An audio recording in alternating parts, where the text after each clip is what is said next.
Hello everybody, and I'm back. So today's episode, I'm focusing on some people that had some recent birthdays. As you might know, yesterday was the feast day of Saint Cecilia, the patron saint of musicians.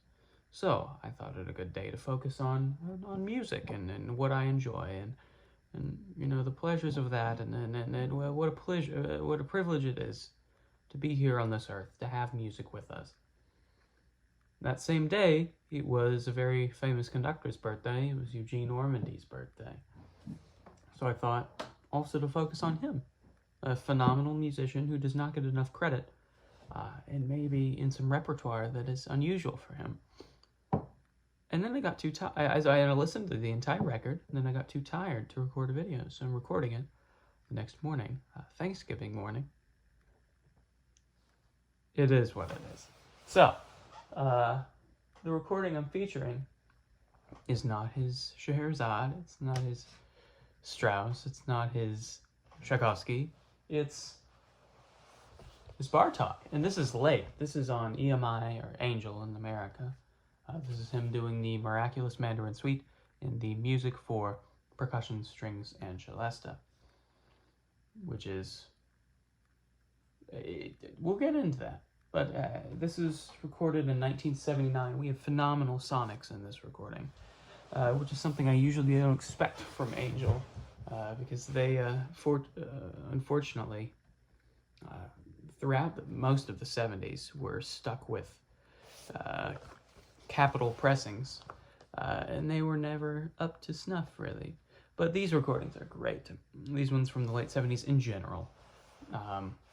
And I am a big fan of this recording. Sonically, it's great. Now we get into Ormandy's interpretation. It's quite good. I enjoyed the Miraculous Mandarin more than I enjoyed the music for percussion, or string percussion, and Celesta.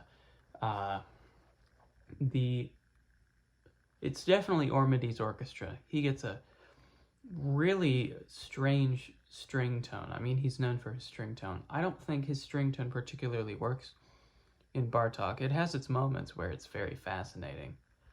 Some moments in the music or in the Miraculous Mandarin really speak out. But other than that, I don't know. It's certainly a great recording. The brass in... well, the brass in Miraculous Mandarin, they're not in the music, is just phenomenal. And this is certainly a very good recording.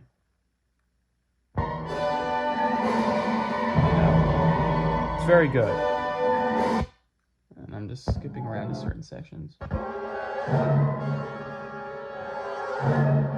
Yeah, I was particularly impressed by the trombones, the low brass here. They're with their mutes. Oh my goodness, they just get... it's the best I've ever heard, and I mean that. Those sections, the Philadelphia brass playing Bartók is just out of this world.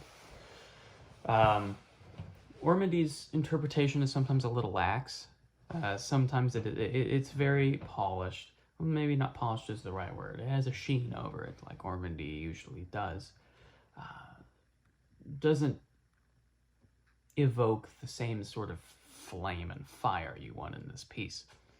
For that, I'd go to my favorite recording, which is Claudio Abbado in the London Symphony, which I have in the Claudio Abbado and London Symphony box.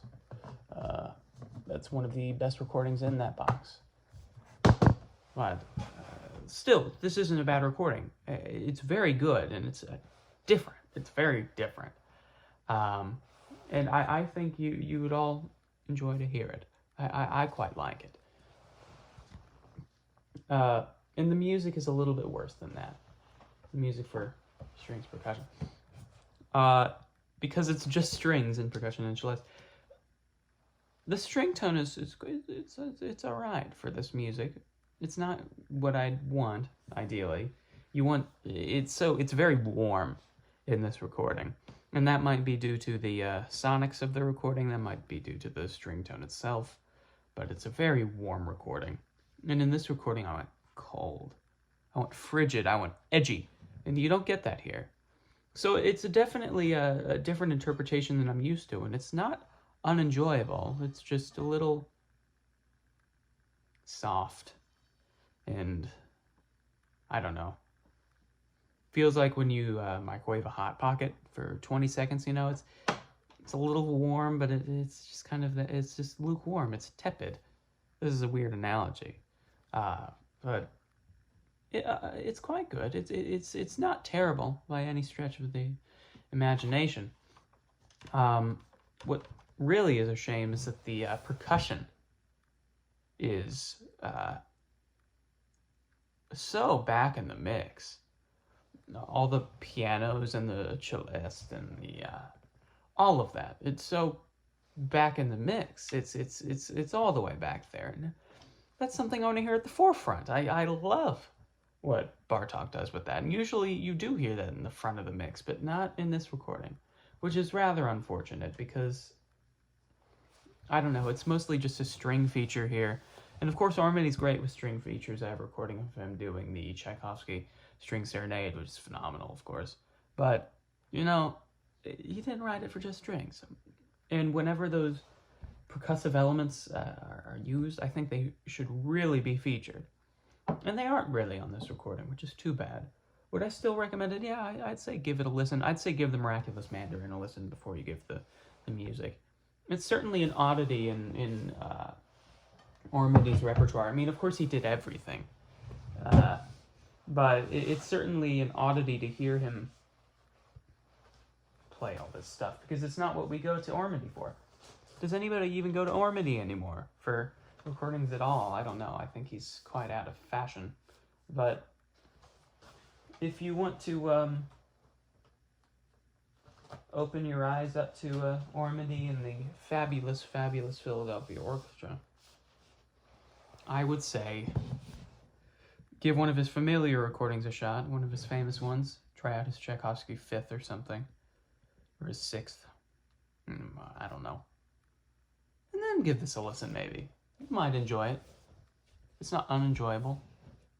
But yeah, that's all for me for now.